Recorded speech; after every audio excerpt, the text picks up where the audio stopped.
welcome to day 17 of VEDA. So I was talking to one of my friends at Sci-Fi Club last night and we were talking about our course choices.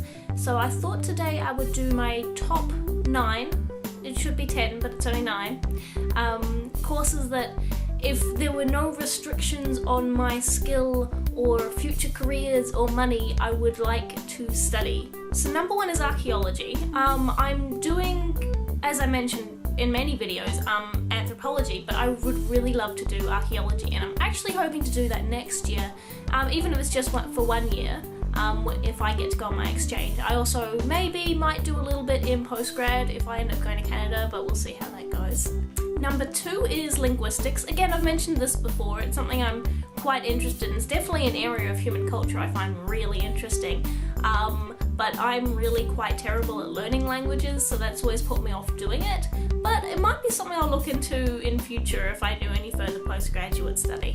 Number 3 is zoology. I really enjoy natural history museums, and one of the favourite things I like about them is the animals section. I like the taxidermied animals and the skeletons, and I think I would find zoology very interesting, but I struggled a lot with anatomy in high school, so again I've always been put off doing that as a serious course of study.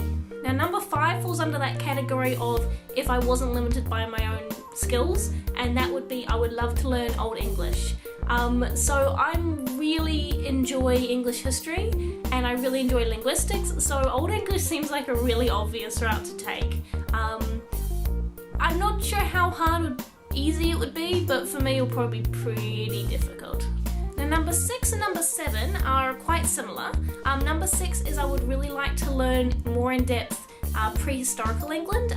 There's not that much information on prehistorical England because it's, well, prehistorical, but I find it really interesting just to see how things develop. So that would be really interesting to find a course that would do primarily just that time period. And number 7 is just general English history, going from prehistory to current and doing a really thorough coverage of it. That would be super cool. Number 8 is Celtic History. It sort of runs along the same lines as early English history and English prehistory, but it's slightly different and it sort of covers more of an area, so that would be interesting to study as well. Now number 9 is another language. I used to be quite into anime, and part and parcel of that is getting into the Japanese culture, so even though I'm not really into anime anymore, I've never really grown out of the interest in Japanese culture, so it'll be really interesting to learn the language. Again, limited by my skills in language, but it would be really cool if I could learn it. And number 10, and I realise at some point I've gotten these numbers really mixed up and I can't really figure out when, so I'm just going to go with it. So number 10 is Japanese mythology.